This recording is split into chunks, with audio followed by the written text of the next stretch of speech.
Thanks, Minister, ladies and gentlemen. First of all, I also want to say thank you for the good cooperation, not only today, of course.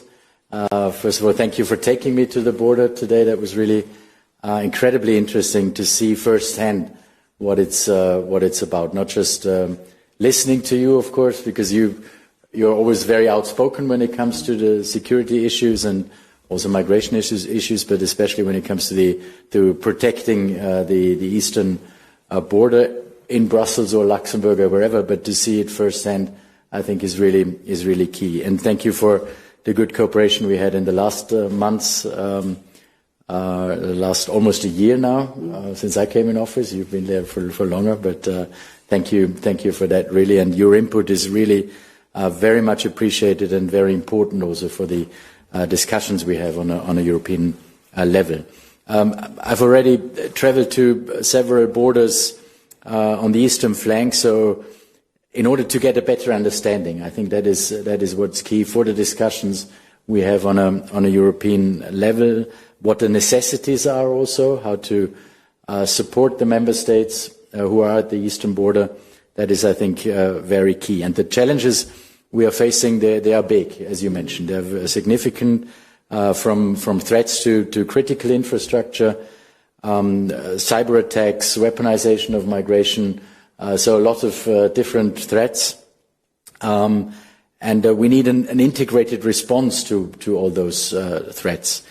And we've seen, as you mentioned, the latest provocation that happened in Poland. That's another example that we must be prepared, and that is important. And that's where Finland, of course, is always a front runner, being prepared. That's one of the strengths Finland always has had and has now as well. Finland is one of the best prepared member states always. So the aim of my visit today also is to find best practices also for other member states. To bring that not only back to Brussels, but also to all the other member states. Maybe the eastern, couple of words on the eastern border protection. We always have to keep in mind, and that's also something for the discussions in Europe, that in Finland you're dealing with an extraordinary situation. The longest border with Russia, I learned that from you, of course, right at the beginning. The 1,300 kilometer of border, that's quite something, I have to say, and we flew over at least part of the border, not all of it, today. And we put forward in December already measures to support Finland in their response to these hybrid threats, with 50 million euros in funding, legal support also. This is on top of the 30 million euros the Commission provided in 2024. And currently, of course, we are looking into more ways that we can support the member states, following also the letter we received and which was sent by Finland and others 2 weeks ago. And of course, now we have to look into that, how we can best support the member states. And in our proposal in July, on the new modern European budget for the next 7 years, so the next MFF, we are tripling the investments when it comes to border protection, when it comes to migration, and I think it shows, the MFF shows where the priorities are for the next years to come. Border management, protection, migration management altogether is key, and for Finland, it would mean 1.6 billion euros, of course, for the whole MFF period. And just to compare it, it was 0.6 billion so far, and in this present MFF period, and it will be 1.6 billion in the next period. We've also seen a big increase in hybrid threats. This calls, I think, for a firm and a swift response also to these hybrid threats. Most of all, we need to have I would say, all of EU response. You were mentioning that as well before.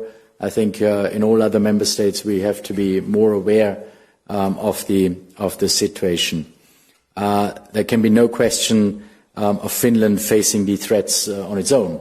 Of course, we have to have a all of EU response to that, and that is why an important part of my work is to make sure, actually, the sense of urgency and the sense of awareness also I see here in Finland is shared in all parts of the European Union.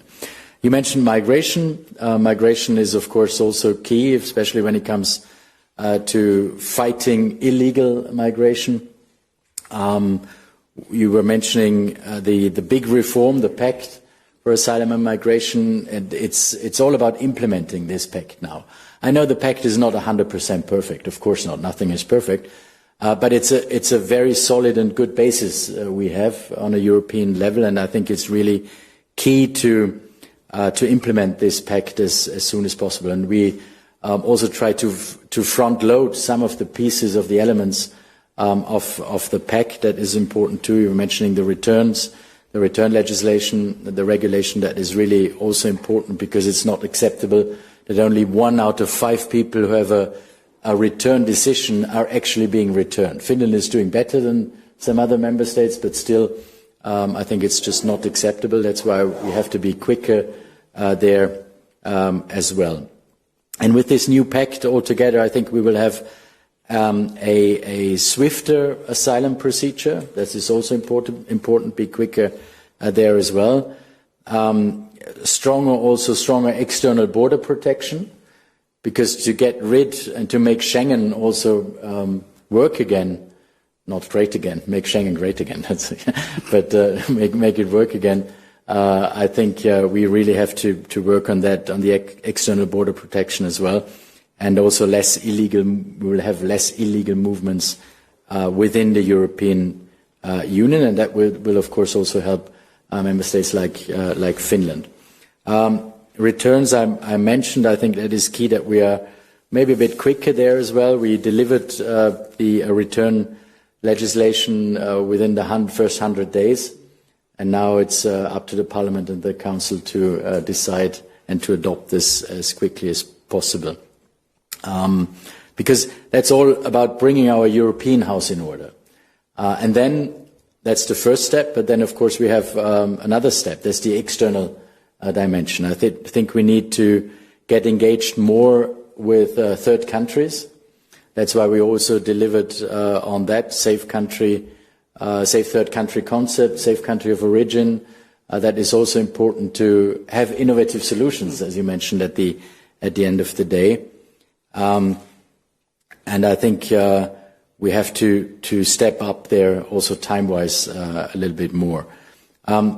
I always call that a sort of migration diplomacy, putting migration on the table when it comes to agreements and negotiations with third countries is, I think, key, and we have to use migration more in these discussions. So together, I think we have set out clear rules on a European level, a clear course also, and the destination is also clear. The EU has to regain control over what is happening in the European Union. We have to get this control back.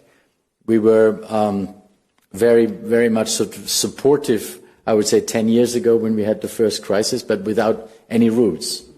The European Union took a lot of responsibility, but with no rules, with no system in a way, and that's why we need this system so as quick as possible. Secondly, those with no right to stay in the European Union will be made to leave. We have to decide who is coming to the European Union and who is leaving, not the smugglers. It has to be us to decide, and we will continue to fulfill, of course, also our responsibilities we have when it comes to fundamental rights and all that. There is no question about that, but someone who has no right to stay in the European Union has to leave at the end of the day. I leave it there. Thanks very much. I think we're both happy to answer your questions.